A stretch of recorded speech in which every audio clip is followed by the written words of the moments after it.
Hariom friends. आज के सत्संग में हम चर्चा करेंगे उद्देश्य के महत्व पर। ये बहुत बड़ी चीज है। कहते हैं कि परमात्मा का जो तत्व है, जो ये सत तत्व है, इसकी प्राप्ति में उद्देश्य का महत्व बहुत ज्यादा है। यदि 1 रुपए में जो पहले 16 आने होते थे, 16 आने का 1 रुपया होता था, उसमें 15 आने का वजन उद्देश्य पर है। यदि आपका उद्देश्य हमेशा ये बन जाए कि मुझे सत तत्व अपने स्वरूप का बोध करना है, तो फिर आपका काम हो गया। और उसके बाद भाव भाव आता है। पहले तो उद्देश्य बना लिया और फिर उसके प्रति आपका भाव, उसका महत्व है 3 पैसा। 1 रुपए में आने होते हैं 16 और 1 आने में 4 पैसे होते हैं। तो ये संतों की बात है कि 15 आने का तो वजन है उद्देश्य का, कि आपका ये उद्देश्य हो जाए क्लियर कट। जैसे अपने जीवन का टारगेट होता है, किसी को एक अच्छा डॉक्टर बनना है, किसी को अच्छा प्रोफेसर बनना है, किसी को अच्छा कथाकार बनना है। तो ये उद्देश्य आपके अंदर आ जाए पक्की तरह से कि मुझे तो तत्व का प्राप्ति करना है, तत्व बोध करना है। 15 आने तो यही काम हो गया 16 आने में। और फिर उसका भाव, वो 3 पैसे 1 आने में से। और जो क्रिया साध आप करते हैं, क्रिया करते हैं, उसके लिए वो 1 पैसे का महत्व है। तो साधक, आज के साधक से क्या गलती होती है कि वो अधिक महत्व साधन को देता है, क्रिया को देता है, भाव को नहीं देता। और उद्देश्य पे तो उसका दृष्टि है ही नहीं। और इसी कारण हमें तत्व प्राप्ति नहीं होती। तत्व प्राप्ति अकेला उद्देश्य 15 आने की कीमत रखता है। भाव तो बदलते रहते हैं, कभी अच्छा होगा, कभी खराब भाव होगा, कभी सात्विक भाव होगा, कभी राजसी और तामस हो जाएगा। लेकिन उद्देश्य कभी नहीं बदलता। यदि आपने एक बार अपना उद्देश्य बना लिया, तत्व प्राप्ति, तत्व बोध, स्वरूप में विश्राम, यदि बदल गया आपका उद्देश्य, तो वो वास्तव में आपका उद्देश्य है ही नहीं,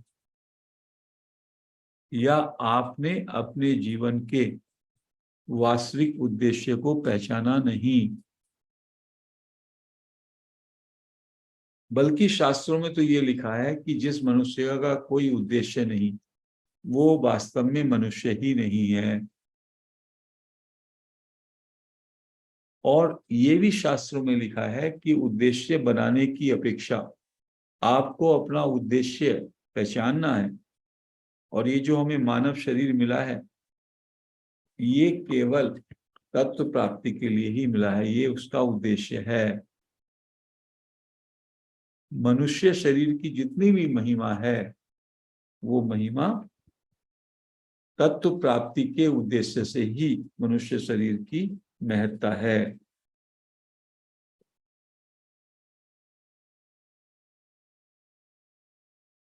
भगवान ने हमें ये शरीर किस लिए दिया? हमें तत्व बोध हो जाए, इस उद्देश्य से दिया है।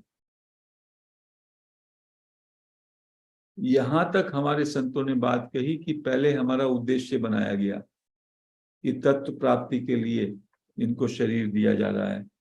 तो पहले हमारा उद्देश्य और फिर हमें शरीर मिला। जैसे किसी को केदारनाथ की यात्रा करनी होती है, तो पहले केदारनाथ जाने का उद्देश्य बनता है और फिर उसके पीछे यात्रा तय होती है। ऐसे ही पहले उद्देश्य कि तत्व बोध,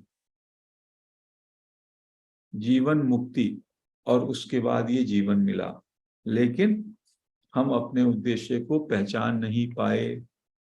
हम देह आसक्ति में देह भाव में आकर सब कुछ भूल गए। उद्देश्य की कितनी महत्ता है, एक उदाहरण से समझाया संतों ने। एक पहाड़ी है और पहाड़ी के ऊपर चोटी पर एक मंदिर है। उस मंदिर में जाने का उद्देश्य होने पर जो सड़क बनी, यात्री उस सड़क के मार्ग से चलते चलते मंदिर तक पहुंच जाएगा।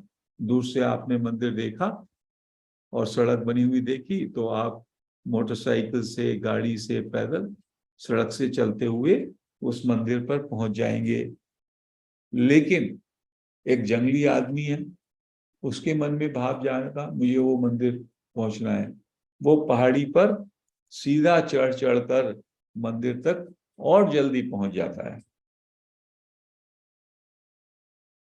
तो संतों ने कहा ऐसी जो श्रवण मनन निधिध्यासन, सत्संग करते हैं, सुनते हैं, चिंतन करते हैं, ऐसे साधन में जो लगे हुए लोग हैं उनको तत्व प्राप्ति उतनी जल्दी नहीं होती जितनी तत्व प्राप्ति उस व्यक्ति को हो जाएगी, साधारण मनुष्य को, जिसने अपना उद्देश्य दृढ़ कर लिया। मैं तो भगवान की प्राप्ति, भगवान का साक्षात्कार, स्वरूप का बोध, ये उद्देश्य 24 घड़ी यदि आप में ये उद्देश्य समा जाए, मेरा तो जीवन का यही उद्देश्य है, बाकी सब कुछ है ही नहीं, तो आपकी दृष्टि हमेशा उद्देश्य पे होगी।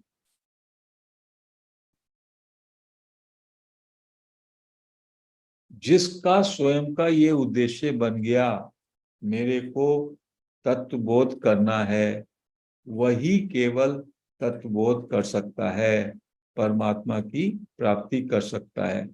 और यदि आपका उद्देश्य ही नहीं बना तो फिर कितना साधन कर लो, कितना ध्यान कर लो, कितनी समाधि लगा लो, तत्वबोध या परमात्मा प्राप्ति नहीं हो पाएगी। क्योंकि क्या कारण है? पढ़ाई करना, साधन करना मुख्य नहीं है। ये क्रियाओं का तो महत्व है 1 रुपए में 1 पैसे के बराबर। मुख्य महत्व है उद्देश्य का। तो उद्देश्य को पहचानो, अपने जीवन के उद्देश्य को पहचानो और दृढ़ता से वो उद्देश्य आपके रोम रोम में रच बस जाए। क्रिया का महत्व तो 1 पैसा है। जैसे जप, ध्यान, स्नान, व्रत, उपवास आदि करने से तत्व प्राप्ति नहीं होती। एक संत यहां तक कह रहे हैं टेप रिकॉर्डर है, वो तो 8 पहर नाम जप करता है, सीताराम सीताराम, राधे श्याम, उसकी ट्यून लगा दीजिए, क्या उसे तत्व प्राप्ति होती है टेप रिकॉर्डर को? और यदि किसी के अंदर तीव्र तत्व प्राप्ति का उद्देश्य और भाव आ गया तो उसके बाद उसे तत्व प्राप्ति हो जाती है। चाहे वो झाड़ू लगा रहा है, इसलिए श्रीमद् भागवत में कसाई, वो भी तत्व प्राप्ति का अधिकारी, एक बनिया तोलने वाला, वो भी तत्व प्राप्ति का अधिकारी, क्योंकि उनके मन में उद्देश्य का भाव गहरा गया है। मेरा उद्देश्य ये तो मेरे शरीर मन बुद्धि से आजीविका चलाने के लिए ये मैं कार्य का निष्पादन कर रहा हूं। कहते हैं यदि आप मूढ़ भी हैं, बिल्कुल मूर्ख हैं और कुछ भी नहीं जानते, लेकिन दृढ़ता से मान लें मैं भगवान का हूं, भगवान मेरे हैं, तो उसको तत्व प्राप्ति हो जाएगी। और तत्व प्राप्ति में सब समान है, सब उसके अधिकारी हैं, बड़े से बड़ा महात्मा और संत और मूर्ख से मूर्ख, सब के सब भगवान को पाने के बराबर में हकदार हैं। भौतिक वस्तु को पाने में आप सबका एक अधिकार नहीं है। आपकी कार्य कुशलता अलग, दूसरे की कार्य कुशलता अलग, लेकिन स्वरूप में लौटने के लिए, स्वयं का बोध होने के लिए सब बराबर के, किसी में कोई भेदभाव नहीं। भाव के विषय में ये बताया कि भाव और उद्देश्य में क्या फर्क है।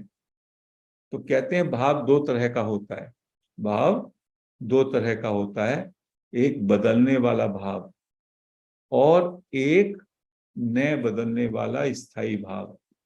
एक भाव बदलता रहता है और एक नहीं बदलता। बदलने वाला भाव अंतःकरण का होता है।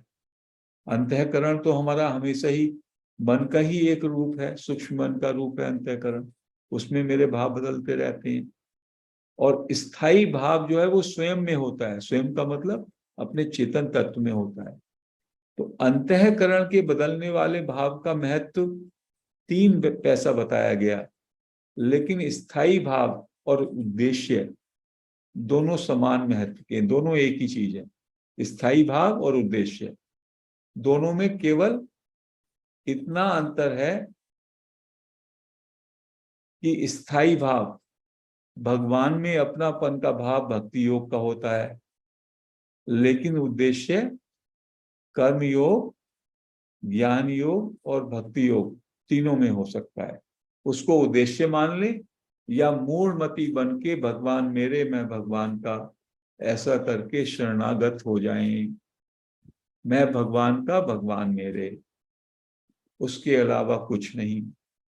सब जगह जहां जहां भी दृष्टि जाए वासुदेव है सर्वम, वहां पर भगवान का ही दर्शन करें।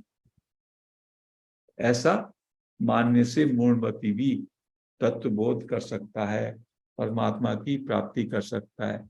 तो अपने जीवन के इस उद्देश्य को पहचानें। अब हमारे में से कितने लोगों के जीवन का 1/10 भाग, 1/5 भाग, कुछ ही साल बचे हैं। इस मनुष्य जन्म का जो रियल मूल्य है वो इस उद्देश्य को पहचानना है कि मैं अपने स्वरूप को, अपने सच्चे स्वरूप को जान पाऊं, जो कि स्वयं परमात्म तत्व है, सत तत्व है।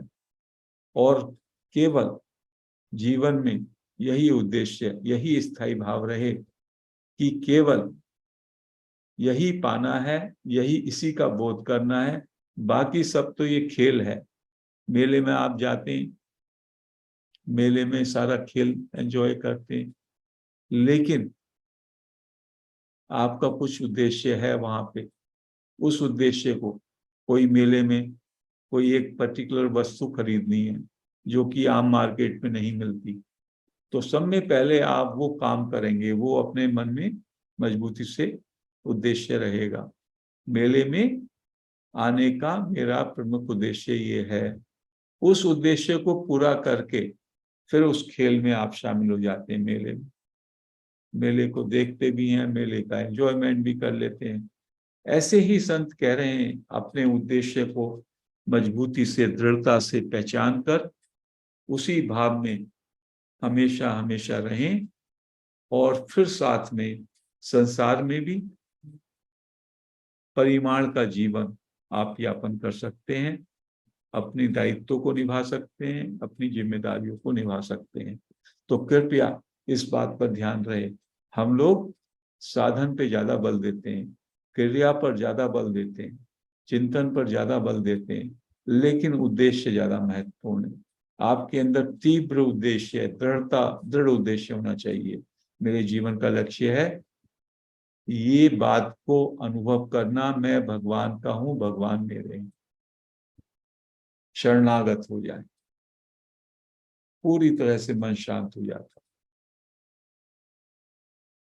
कामना से मुक्त हो जाएंगे, ममता से मुक्त हो जाएंगे, हमेशा शांत, आनंद में और परम मौन में, परम विश्राम में आप रहेंगे। जो सत्संग हम कराते हैं वो इसी का दूसरा रूप है। तो आज हम इस चर्चा को यही विराम करते हैं। हरि ओम फ्रेंड्स।